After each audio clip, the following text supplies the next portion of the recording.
I've been a video game collector since the late 90s. I used to go to Funcoland and purchase a few NES games each week back when they were around, slowly accumulating a really nice set of games that I enjoyed, and then branching off into buying games that I didn't have just for the sake of owning them.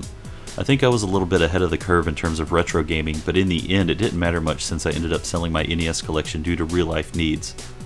I've owned almost every video game system released since the NES and the Sega Master System, and have even gotten into arcade games, trying to replicate that experience at home, with the most expensive of those being a Dance Dance Revolution machine that I no longer have. I've been in and out of the video game collecting thing multiple times, and sometimes I think to myself, what am I doing spending money on this stuff? What keeps me going with video game collecting is the memories I have with a particular game, or the soundtrack of a game, or the story of that game. I do own some games that I have no real relation to or attachment with, but I pride myself on being able to say that if someone were to look at my video game collection and randomly pick a game and ask me what I thought about it, I'd be able to tell that person what I think about all aspects of that game and what that game means to me. I look at video game collecting kind of like how people have a library of books that they've read.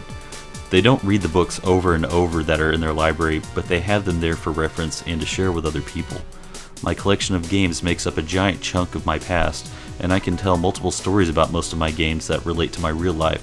For example, if someone were to ask me what I thought about eSWAT for the Sega Genesis, I'd say I think it's a great game that is better than the arcade original, the soundtrack is awesome, especially the theme for the fourth stage, and that I used to play with Legos with my brother and cousin, and we'd always talk in eSWAT voices like, "Don't worry, I'm eSWAT."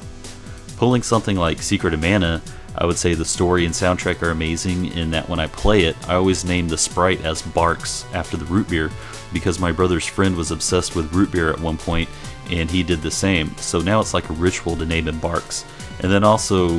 we also got into a fight over who could borrow Secret of Mana from this one kid because we were so obsessed with it, and it was pretty crazy. The real life experiences, the soundtracks, the gameplay, and the game stories are what attract me to older games. I do play newer games and I do appreciate them as well, but I don't randomly buy games just to add them to my collection. I've been through losing my collection before and have sold off quite a bit of it a few times, but I always come back, and I think it's because the games are a part of who I am. Seeing someone with a giant wall of games looks really awesome, but there's no point in it if they can't tell you a thing about most of them. Seeing someone with a small collection of games and being able to go on and on about any game in that collection, not just in terms of gameplay, is a lot more interesting to me. I completely agree with Scott on this, as you would guess. There are people that own games for the sake of owning them, and then there are people that own a library of truly hand-picked games, and when you look at that library, you just think, wow, there's a lot of background in all of that. That background is what makes me collect games.